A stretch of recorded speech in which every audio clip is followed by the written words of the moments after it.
Nosotros vamos a ver en la página 28 de su material este fundamento teórico 6 que se llama el control de la ira. Luego vamos a dejar un tiempo de pausa para que trabajemos igual como lo hicimos en grupos y podamos revisar acerca de este tema. Y yo le quiero pedir ahí que me acompañe en la página 28. Antes de hacerlo, me gustaría señalar, porque hay algunos que nos han preguntado, que este libro de Paul David Tripp, Instrumentos en las manos del Redentor, es un muy buen libro como un panorama general de la consejería bíblica. Es un libro que no aborda un tema en particular, pero sí lo aborda de manera general, y si usted quiere aprender un poco más acerca de eso, tener una visión panorámica, este sería quizás un buen lugar donde comenzar. ¿Sí? Ok, yo le quiero pedir por favor que me acompañe entonces ahí en la página 28 y que tome usted su Biblia y busque en el libro de los Salmos en el capítulo 37. Salmo capítulo 37. Vamos a leer ahí en el versículo 8. El Salmo 37 es muy conocido.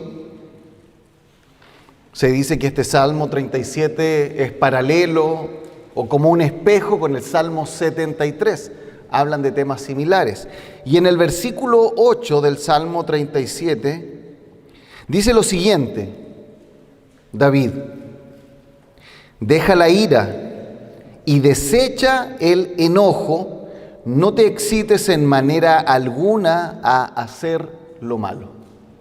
De tal manera que este pasaje está diciendo que cuando pensamos en nuestro enojo, en nuestra ira, es algo que necesitamos erradicar de nuestra vida. Es algo que necesitamos analizar en nuestra vida y debemos erradicarlo. Es más, acompáñeme por favor ahora al libro de Proverbios, en el capítulo 14. Proverbios 14, versículo 29. Proverbios 14, 29, y dice así: el que tarda en airarse es grande de entendimiento, mas el que es impaciente de espíritu enaltece la necedad. Es interesante este contraste de ser grande de entendimiento y ser necio, y en este caso no tiene que ver con cuánto sabemos, cuánto conocemos, cuántos datos tenemos en nuestra mente, sino más bien en la manera en la cual respondemos frente al conflicto, que era justo lo que estábamos hablando antes, ¿no es cierto?, de este pastor o anciano J. De tal manera que ahora en este segundo pasaje podemos decir algo como esto: la verdadera sabiduría se manifiesta en mi control de la ira. Un último pasaje introductorio, el libro de Santiago, capítulo 3. Santiago, capítulo 3, versículos 13 en adelante. Santiago 3, 13 en adelante dice, y se hace esta pregunta: ¿quién es sabio y entendido entre vosotros?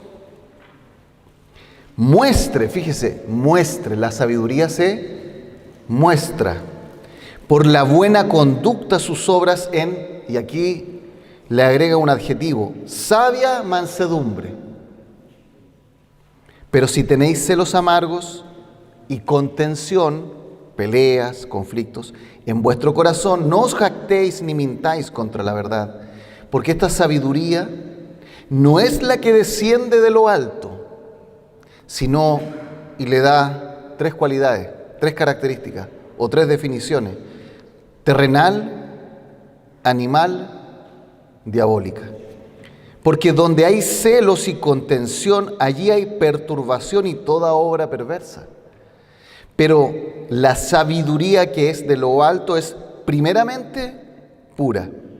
Después, fíjese, pacífica, amable, benigna, llena de misericordia y de buenos frutos, sin incertidumbre ni hipocresía. Y el fruto de justicia se siembra en paz para aquellos que hacen la paz. Bueno, claramente entonces la Biblia nos dice que este tema de la ira es algo que nosotros necesitamos ver en nuestra vida y que los que están sirviendo al Señor en el liderazgo de sus iglesias van a tener que tratar de enfrentarlo en caso de que alguno de sus miembros lo esté viviendo. Yo recuerdo que hace tiempo atrás, y acá está con nosotros uno de los ancianos de nuestra iglesia, nos tocó enfrentar el caso de un matrimonio. Eran personas muy tranquilas, uno los veía muy amables, personas muy cercanas, buen trato. Sin embargo, en una ocasión en la cual nos llamaron, me di cuenta que perfectamente podríamos llamarla a ella la mujer araña. Porque él me dijo, pastor, mire, entonces se levantó la bolera y la tenía toda arañada él. La mujer araña lo había atacado, su esposa, y ella digamos, produjo esas heridas, y bueno, y él no se quedó menos. Ella tenía los dos antebrazos un poco morados porque la había apretado con fuerza en una discusión. Y lo llamativo es que estamos hablando de personas que tenían un conocimiento bíblico importante. No eran personas nuevas, podríamos decir así, en el Evangelio. De hecho, habían servido en otras iglesias, habían llegado a tener liderazgo también en el trabajo y en el servicio al Señor. Fíjense ustedes lo que llama la atención en la definición, y antes de leerla, incluso no la lea todavía, si usted dijera qué es la ira, lo más probable es que nuestra definición sería algo como esto: es una emoción. Pero si usted lee ahora la definición que sale ahí en el cuadro, no habla de eso. No sé si fijó dónde está el foco. No está hablando primariamente de una emoción. Está diciendo que es un juicio moral negativo, con el que respondemos de forma activa y con todo nuestro ser a algo que nos parece mal.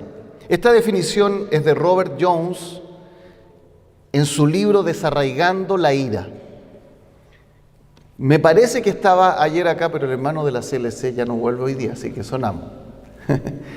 Pero en este libro él aborda específicamente este tema ahora, la ira. Hemos hablado de marcos generales, hemos conversado acerca de cosas genéricas, y ahora estamos entrando a un caso específico como es la ira. ¿Qué llama la atención de esta definición? Como dijimos, no se centra primeramente en la emoción. Segundo, comienza hablando de que es un juicio moral. Yo voy a actuar en ira cuando analizo mi entorno, cuando analizo una situación y pienso moralmente que hay algo mal que activa, en este caso, mi ira. Y, además de eso, en tercer lugar, es una respuesta con todo nuestro ser. ¿Se fijan qué dice eso? No es solo una emoción, es algo que tiene que ver con todo nuestro ser. De tal manera que la ira comienza con nuestra conciencia, lo podríamos decir así, y se va a manifestar en nuestras emociones, pensamientos y acciones. ¿No ha pasado que después de una situación difícil uno empieza a lo mejor solamente a recordar algo con alguien y eso ya a uno le produce nuevamente una emoción negativa? Ahora, en el caso que yo le estaba hablando acerca de esta situación, me acuerdo cuando lo vivimos, este matrimonio, la mujer araña, ¿no es cierto?, ahí, y ella que había quedado con los brazos todos morados.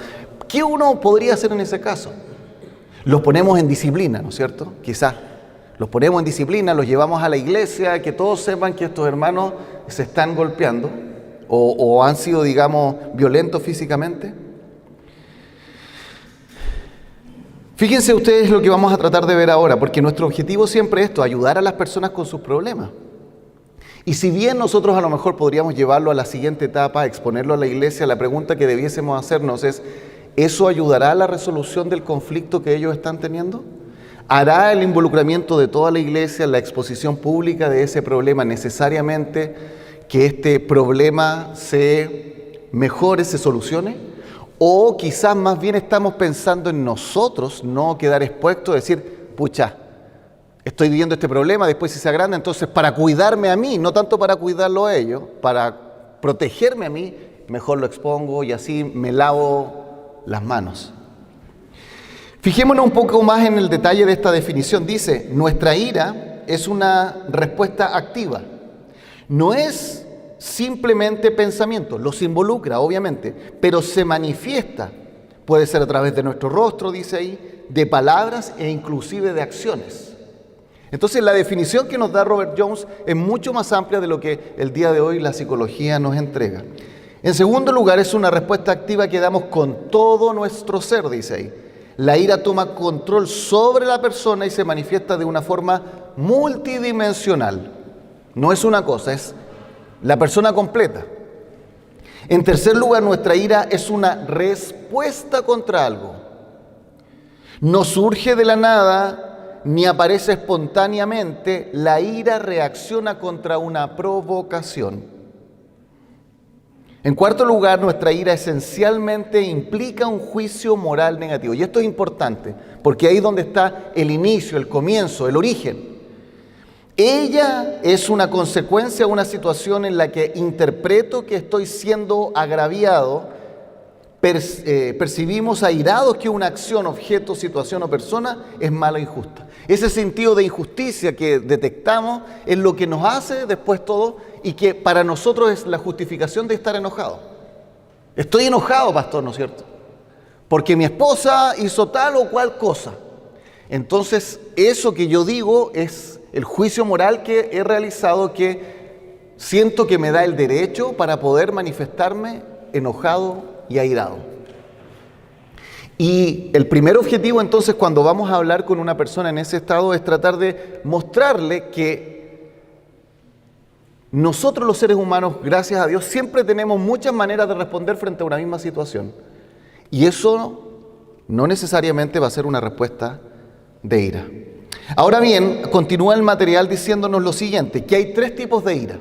En primer lugar, y lo sabemos, está la ira de Dios.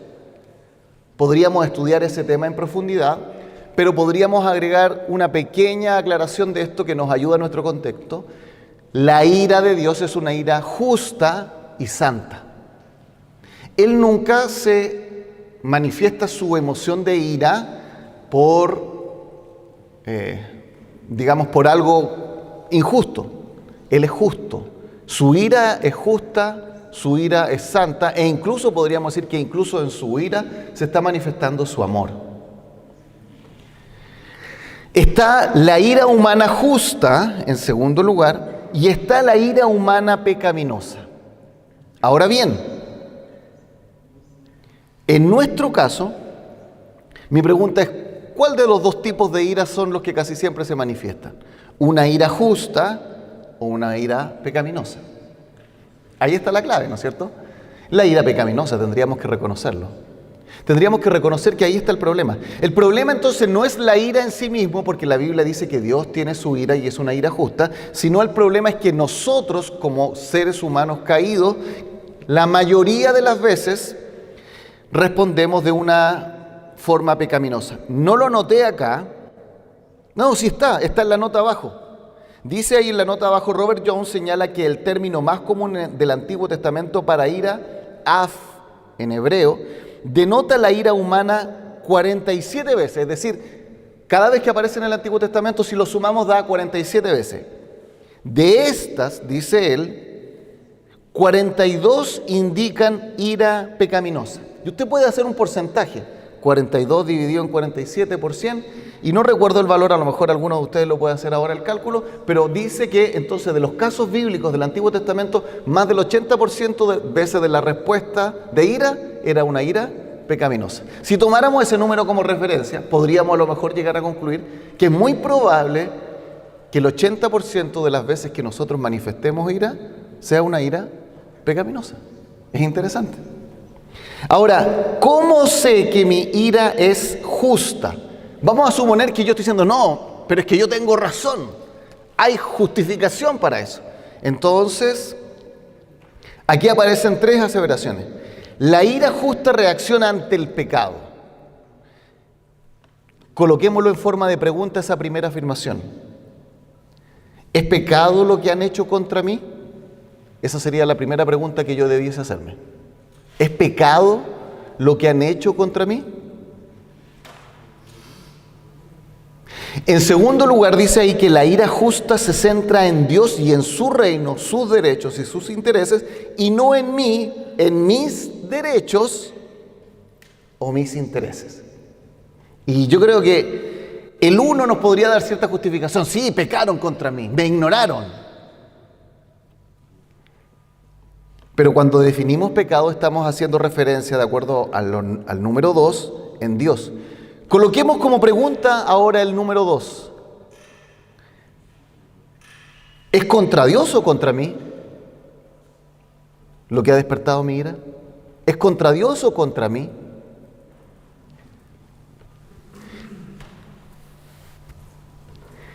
Y en tercer lugar, la ira justa viene acompañada de otras cualidades piadosas y se expresa de forma piadosa.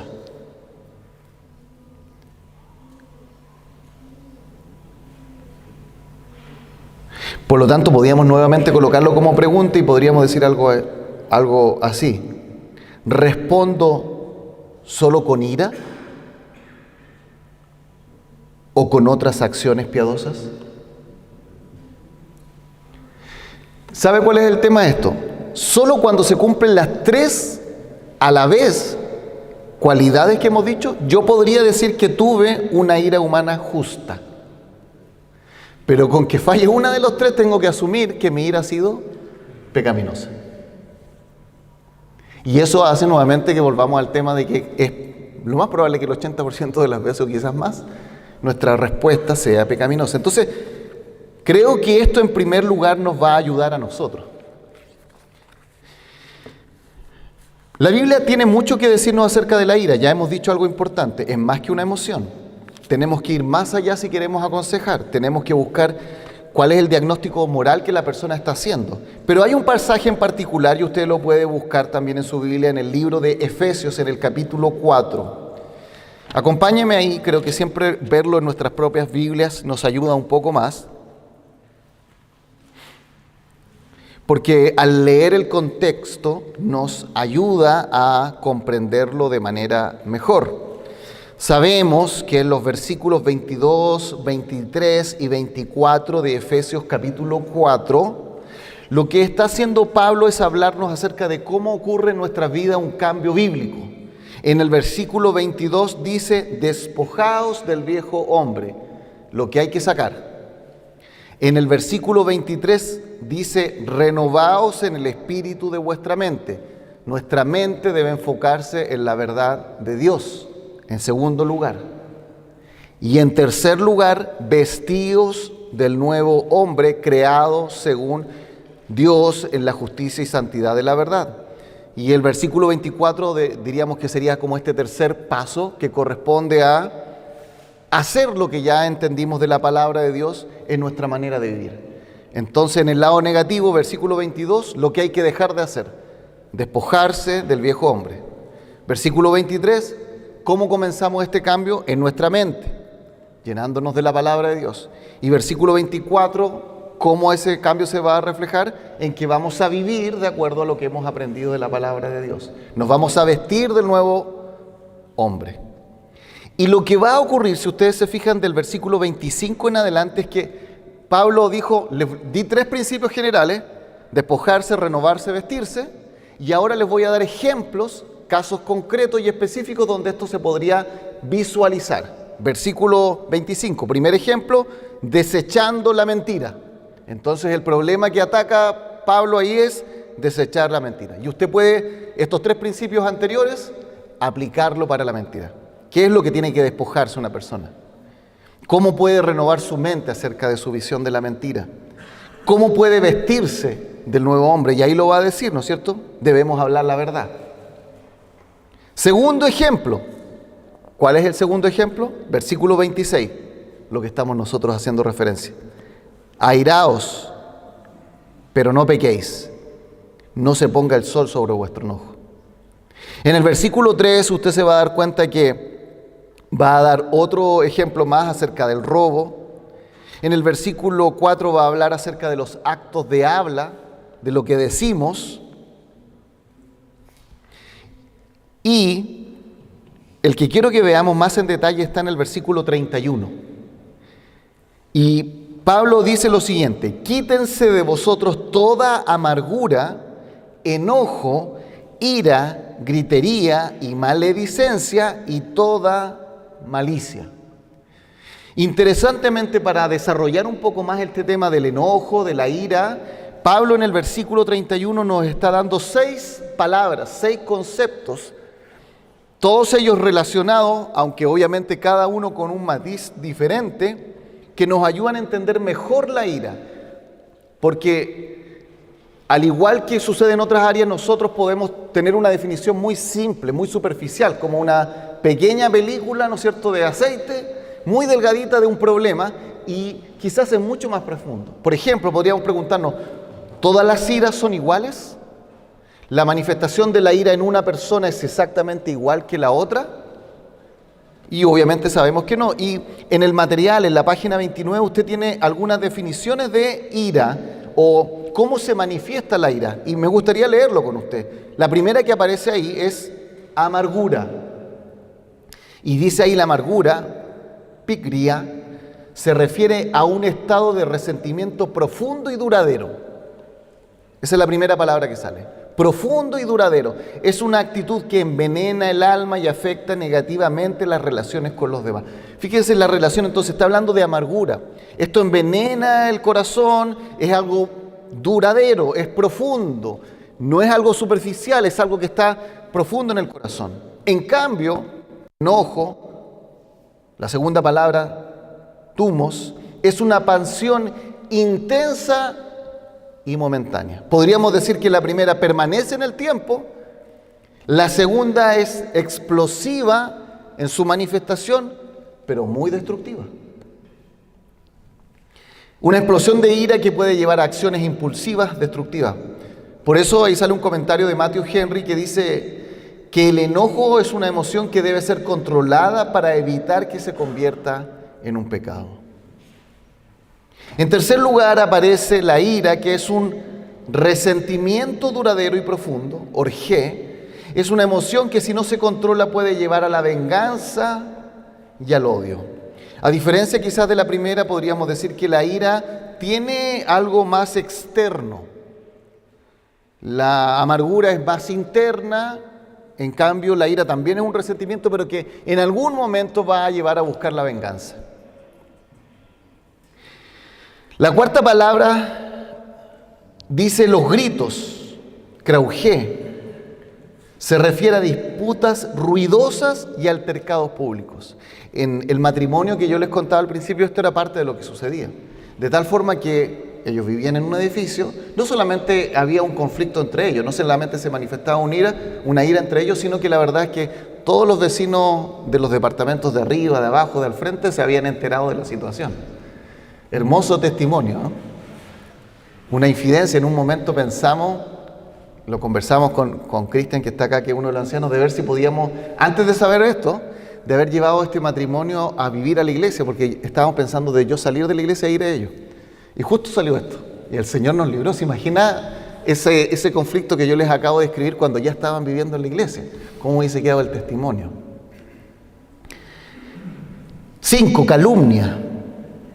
Es la palabra blasfemia en griego, y es hablar mal de otros, difamando su carácter y reputación. Una forma de maldad que destruye la confianza y la unidad. Y finalmente, la última palabra es más general, maldad, kakia, que es un resumen de todos los comportamientos negativos. Es una disposición general hacia el mal que se manifiesta en diversas formas. Entonces es interesante en primer lugar que la Biblia es bastante rica en tratar de ayudarnos a comprender de esto de manera profunda. Haciendo un resumen de todo esto que hemos dicho en este pasaje y en otros más, podríamos decir que hay 2 grandes categorías de la ira. Y cuando usted va a hablar con alguna persona o cuando usted mismo se va a tratar de comprender mejor bíblicamente, usted tiene que ver qué tipo de persona es mayoritariamente cuando manifiesta la ira. Robert Jones señala que hay 2 formas. Una es la externalización de la ira, las personas que echan su ira hacia afuera, que tiran todo hacia afuera, y los que hacen una internalización de la ira, los que toman todo ese enojo y lo colocan hacia adentro, se reprimen. Déjeme darle algunos sinónimos de ambos casos. La externalización de la ira. ¿Se acuerdan esta loma resbaladiza de la cual nos habló el pastor Jacob? Podríamos decir que el desahogo de la ira es el sector rojo. ¿Se acuerdan del sector rojo que estaba ahí, en la loma? Algunos sinónimos: vociferar, gritar, botar cosas. Todo eso son manifestaciones de la externalización de la ira. Botar cosas, decir malas palabras, reprender o atacar verbalmente. ¿Cuáles serían la manifestación de la internalización de la ira? Cerrarse, andar de mal humor, andar frustrado, irritable, mirar con rabia, ¿no es cierto? No digo nada, pero mi mirada dice todo. Resoplar. De hecho es interesante, bufar, decía también una palabra. La palabra af, en la Biblia es la palabra también para nariz. Y es interesante que la expresión que Dios es tardo para la ira, originalmente es la frase Dios es largo de nariz. Eso significa literalmente. Y la idea para los hebreos es esto, que nuestra nariz es donde se expresa nuestro enojo, como cuando resoplamos, como si fuéramos un caballo. Y cuando la Biblia dice que Dios es largo de nariz, es que Él tarda en llegar a ese momento donde ya empieza a tirar aire por las narices. O también fuego lento sería estar indignado. De tal manera que la externalización de la ira es el desahogo de la ira, lo expulso, lo tiro hacia afuera. La internalización de la ira es un fuego lento que va sucediendo en mi propia alma. Y usted se va a encontrar en su iglesia, en su vida y en las personas cercanas de los dos tipos. ¿Cuál es el problema? Que nosotros tendemos más bien a entender que los que desahogan su ira tienen un problema de ira, y puede ser que veamos a las otras personas que no lo tienen o que lo están controlando. Aunque puede ser, como decíamos, que se esté cocinando a fuego lento esa ira. Y quizás tendemos a pensar que ellos no necesitan ayuda, que lo están dominando, que lo están logrando hacer con sus propias, herramientas. Dice ahí entonces que la externalización de la ira es la tendencia de una persona a proyectar su enojo hacia el exterior, mediante agresión verbal, física o comportamientos destructivos. Estas personas tienden a culpar a otros o a factores externos por sus frustraciones, lo que puede llevar a conflictos interpersonales. Estas se manifiestan actitudes de confrontación, agresión, insultos e incluso violencia física. Quizás, mientras estamos leyendo esto, podríamos decir que el anciano J, del que estábamos hablando antes, o el pastor J, dependiendo a quién queramos darle su raspacacho, podríamos decir que él está en ese primer sector, ¿no es cierto? La externalización de la ira. Pero la internalización de la ira es la tendencia de una persona a dirigir su ira hacia sí misma en lugar de expresarla externamente. Esto puede dar lugar a sentimientos de culpa, vergüenza, autorrecriminación. Pregunto, ¿nos enojamos a veces con nosotros mismos? ¿Nos damos rabia a nosotros mismos a veces? Estas personas tienden a reprimir sus emociones, lo que puede causar problemas como depresión, ansiedad o somatización. De tal manera que quizás una persona que está viviendo algo como una depresión puede ser porque está internalizando su ira. Porque en su juicio de valor ella misma se encontró deficiente, que no dio el ancho, y eso se manifestó con rabia con sí mismo. ¿Cómo pude ser así? ¿Cómo pude ser, y discúlpenme las palabras, tan estúpido en esta situación? Y me recrimino, y lo que comenzó con una ira internalizada de pronto se manifiesta en decepción de sí mismo y en una depresión. No lo pude lograr, no lo pude ayudar. Las personas se muestran aisladas. Eso le pasa más a los varones, ¿no es cierto? Autocríticas, retraídas socialmente, y en algunos casos se infieren autolesiones. Ahora bien, una vez que hemos entendido eso, tenemos que nuevamente preguntarnos, y vamos a la página 30. ¿Cuál es la raíz de la ira? Y aquí casi podríamos actuar como un mantra y decirlo muy sencillamente, aunque no debiese ser así: el problema de la ira se origina en el corazón. Y eso está correcto, ¿no es cierto? El problema está que las personas a las cuales vamos a ayudar seguramente tienen otras explicaciones previas para su ira. Como decíamos antes, hay más de 10 explicaciones en nuestro mundo actual acerca de la naturaleza humana y es muy probable que ellos tengan una mezcla de esas ideas acerca de cómo ven su ira. En eso, en el párrafo que está ahí en la página 30 arriba dice, ¿qué provoca la ira? Y contesta, nuestra cultura ofrece miles de teorías. Algunos piensan que la ira surge, número 1, de fuerzas psicodinámicas profundas, internas e inconscientes. Ahí viene todo lo que comenzó quizás y se hizo más popular con Sigmund Freud, ¿no es cierto? Sigmund Freud, él hablaba de las distintas etapas sexuales que se originaban cuando uno era un pequeño niño.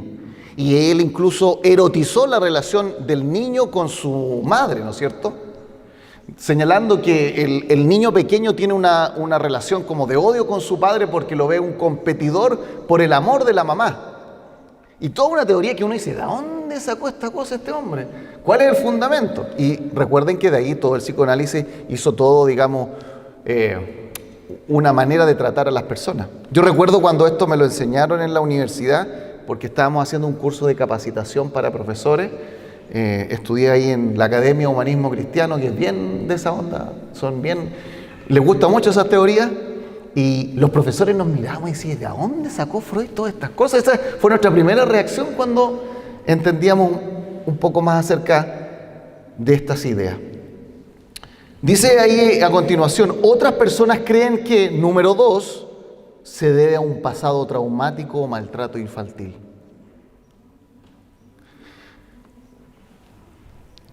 Yo creo que nos va a tocar a muchos de nosotros darnos cuenta de que si profundizamos un poco más en la vida de las mujeres de nuestra congregación, nos vamos a dar cuenta, lamentablemente, hermanos, que hay un porcentaje importante de ellas que han sido abusadas o han sido intentadas de abusar en nuestras congregaciones. Yo me he dado cuenta con el paso del tiempo lo común que es, y me ha sucedido que una persona vive una crisis en otra área. Por ejemplo, hace poco una mujer estaba viviendo una crisis por la enfermedad de su padre, y en un momento me dijo, necesito hablar con usted. Estábamos con toda la familia orando por eso, salió toda la familia, y ahí ella tomó esa situación, es decir, un dolor diferente. La grave situación de su padre evocó lo que había sucedido en su pasado. Y obviamente, con la ayuda del Señor hay que tratar de ayudar a una persona en esa condición.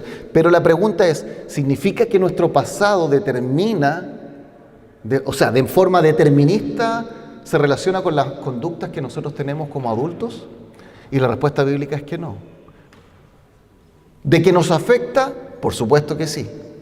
Número 3, dice más adelante, algunos argumentan que se producen debido a las dificultades presentes y nuestras circunstancias. En mi entorno, son mis hijos los que me hacen enojarme. En mi jefe en el trabajo, ¿no es cierto? En mi esposa.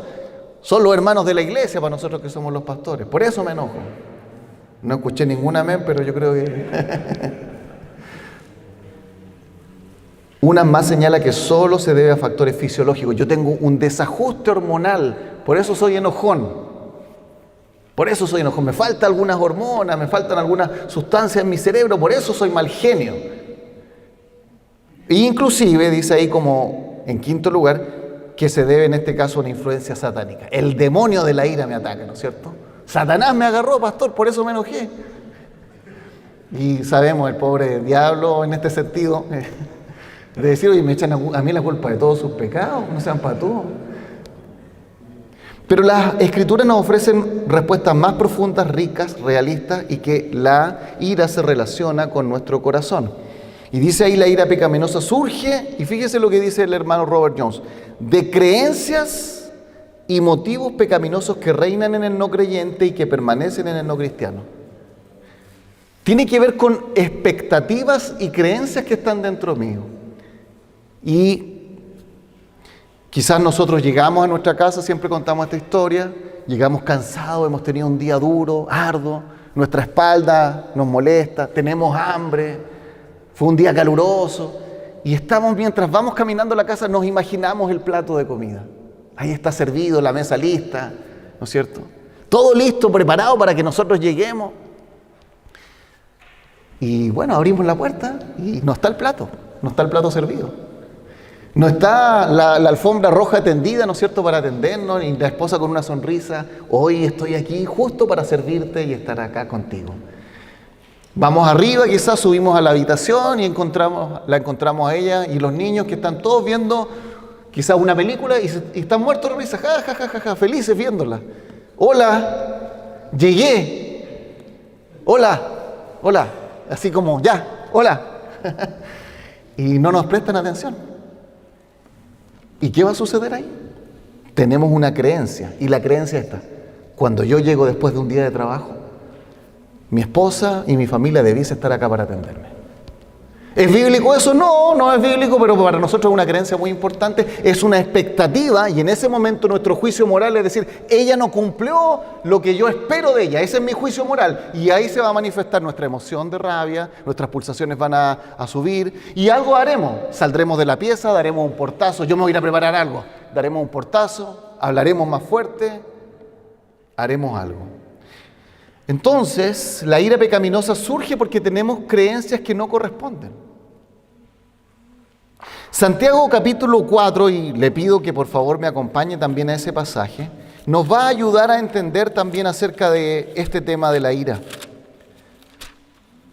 Aunque su sentido es más amplio, creo que nos va a ayudar a entender un poco más acerca de esto. Dice Santiago 4, los primeros 3 versículos: ¿de dónde vienen las guerras y los pleitos entre vosotros? ¿No es de vuestras pasiones las cuales combaten en vuestros miembros? Codiciáis y no tenéis, matáis y ardéis de envidia y no podéis alcanzar, combatís y lucháis, pero no tenéis lo que deseáis, porque no pedís, pedís y no recibís, porque pedís mal para gastar en vuestros deleites.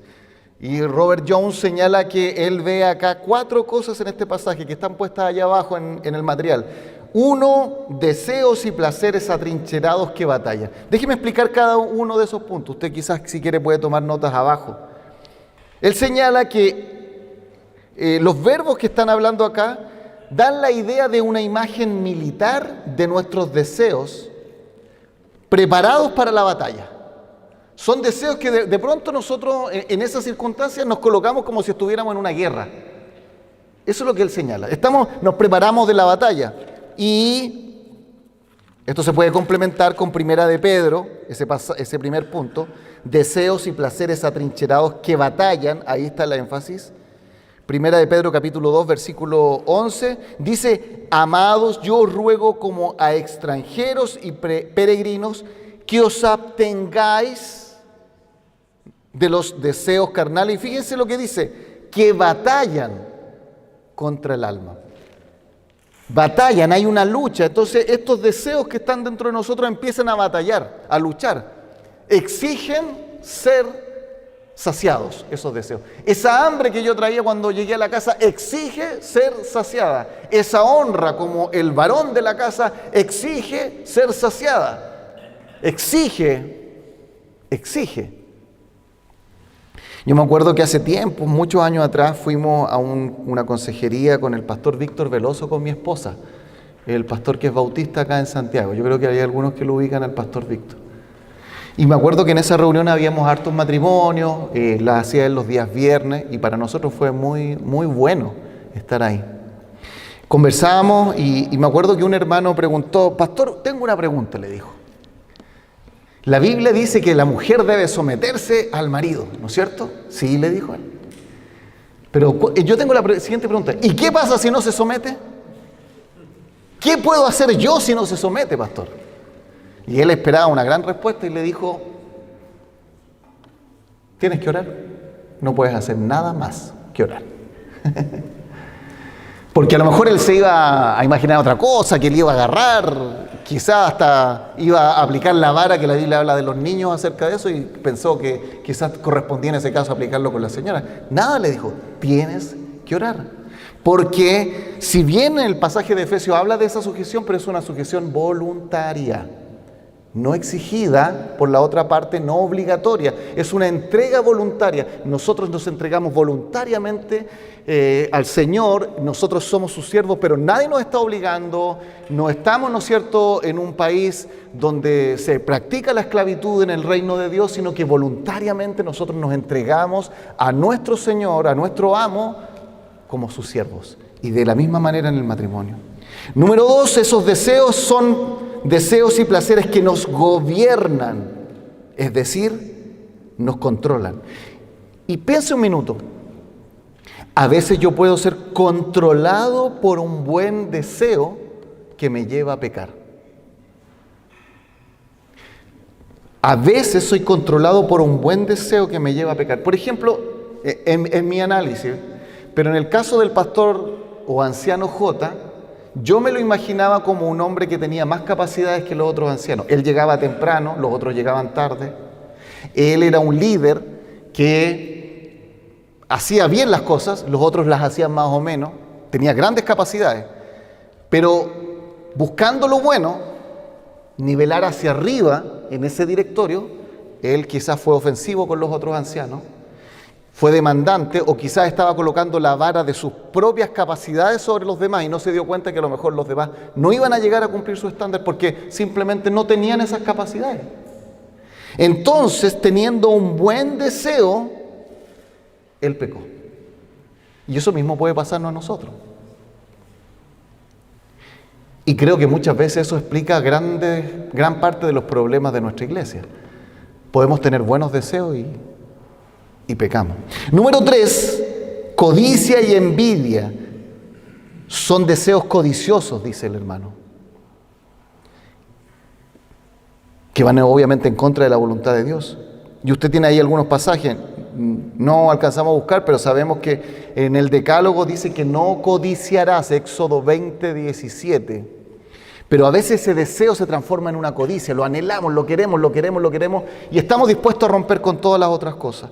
Y en cuarto lugar son motivos egoístas. El corazón pecaminoso busca satisfacerse a sí mismo más que agradar a Dios. El corazón pecaminoso busca satisfacerse a sí mismo más que agradar a Dios. Nos queda poco tiempo, pero en la última página de este material, página 31, aparecen 2 puntos más. El 4, 6.4 dice, ¿qué ejemplos bíblicos tenemos de la ira? Me gustaría ir rápido, pero creo que esto nos puede ayudar. Aparece una cita en la primera columna y al lado derecho aparece una descripción. Fíjese que cada una de ellas yo puedo colocar una palabra o una frase que explica la causa más interna de la ira. Por ejemplo, hagamos el ejercicio en la página 31. Dice Génesis 4, 5 al 8.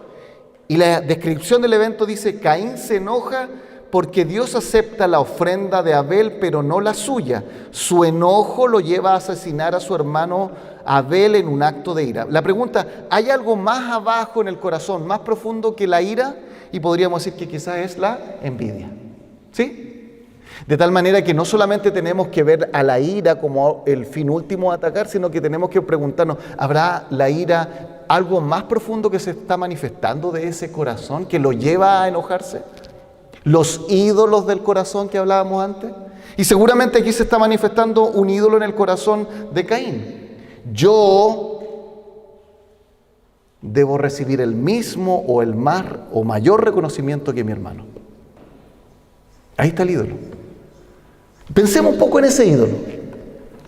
Yo, el pastor Manuel, debo recibir más honra, más reconocimiento que el pastor X. Y ahí está actuando el ídolo en mi corazón. Y a lo mejor eso va a hacer que me enoje, que me moleste. Si alguien lo felicita, si le dijeron que fue un buen sermón, o en la conferencia Mariano dio una excelente exposición y cuando salió Manuel todos se quedaron dormidos, ahí se va a levantar nuevamente la ira como manifestación de la envidia. Génesis 4:8 dice, los hermanos de José se llenan de enojo y envidia al ver que su padre lo favorece. Ahí está declarado explícitamente. ¿Qué es lo que está pasando? La envidia. Éxodo 2, 11, 12. Moisés, al ver a un egipcio golpeando a un hebreo, se llena de enojo y mata al egipcio ocultando su cuerpo en la arena.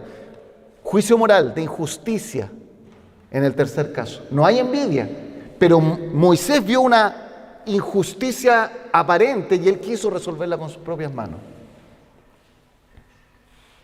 Números 20, 10, 11.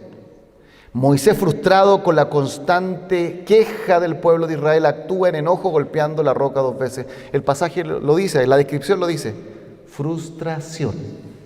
¿Cuántas veces? ¿Cuántas veces? Primero de Samuel, capítulo 18. Saúl se enoja y siente celos cuando las mujeres israelitas cantan las victorias de David. ¿Qué está ocurriendo? Envidia. Primero de Samuel 20, 30 al 34. Saúl se enoja violentamente con su hijo por defender a David. Yo por lo menos veo nuevamente envidia ahí. Mayoritariamente en estos pasajes que hemos visto está la envidia actuando. Segundo de Samuel. Amnón, después de violar a su hermana Tamar, siente desprecio y enojo hacia ella. Absalón, el hermano de Tamar, se llena de ira por lo sucedido y eventualmente asesina a Amnón. Injusticia, sed de venganza. Segundo de Samuel. Las tribus de Israel y Judá discuten violentamente sobre quién tiene más derecho sobre David. Deseo del primer lugar, reconocimiento. Segundo de Reyes, capítulo 5. Naamán se enoja cuando el profeta Eliseo le ordena lavarse en el río Jordán para ser sanado por su lepra. ¿Qué interpretó Naamán? Me quiere humillar. Eso es lo que interpretó Naamán, ¿no es cierto? Me quiere humillar. ¿Cómo voy a hacerlo ahí? ¿Y en este río acaso no hay ríos mejores? Percepción errónea de ser humillado. Jonás se enoja cuando Dios muestra misericordia a Nínive. Su enojo es tan intenso que expresa su deseo de morir en lugar de ver sus enemigos perdonados. Bueno, quizás ese es mucho más profundo, una comprensión superficial del carácter amoroso y misericordioso de Dios, una percepción errónea de la justicia de Dios, etc.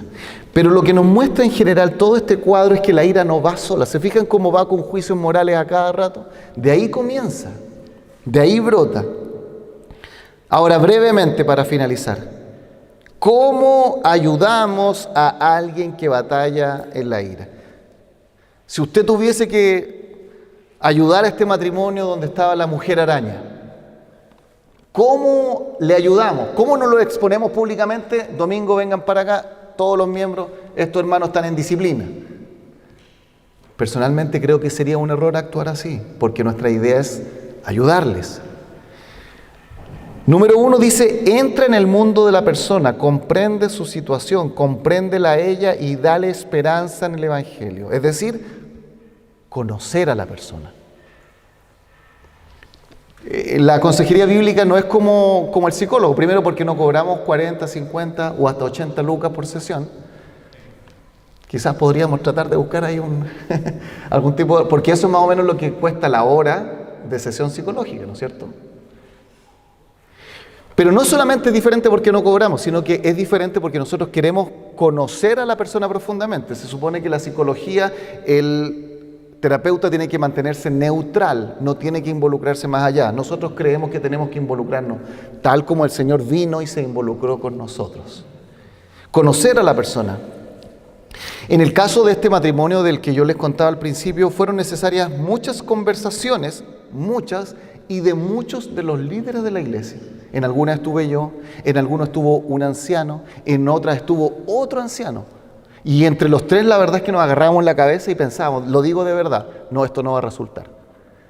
Muchas veces cuando nos juntábamos llorábamos y decíamos, oye, ya no, pues, y nos aburríamos, nos frustrábamos. Esto no va a resultar, no va a resultar. Porque pasaba una semana, nuevamente otra crisis. Pasaban 2 semanas tranquilos, otra crisis. Y nosotros estábamos viviendo todo ese peso. Segundo, ayuda a la persona a desarrollar de su corazón las creencias y motivos que causan la ira pecaminosa. Si el primer punto es conocer a la persona, que el consejero conozca a la persona, el segundo punto sería algo como esto, que la persona se conozca a sí misma. Que la persona se conozca a sí misma. Yo diría que el punto número 2 fue el más complicado para nosotros con este matrimonio, porque costó mucho tiempo, muchas conversaciones para que se conocieran a sí mismos. La expectativa de ellos eran esto: somos un matrimonio que ha servido en la iglesia, hemos sido líderes en nuestras iglesias anteriores, hemos trabajado con personas, hemos organizado eventos. ¿Cómo vienen ustedes a decirnos que hay un problema? Es decir, que lograran llegar al momento de decir, casi como los alcohólicos, ¿no es cierto? Tengo un problema. Eso demoró mucho tiempo. Algo tan simple como reconocer que hay un problema y empezar a mirarlo desde una perspectiva bíblica. Y en tercer lugar, ayudar a la persona a controlar sus expresiones de la ira pecaminosa y a reemplazarlas con palabras y acciones santas. Una vez que la persona se conoce a sí misma desde la perspectiva de Dios, el tercer paso sería algo como esto: que la persona comience a trabajar activamente en un cambio bíblico. Que la persona comience a trabajar activamente en un cambio bíblico. Fíjese que ese cambio tiene que darse en dos áreas de acuerdo a lo que aquí se señala: palabras y acciones santas.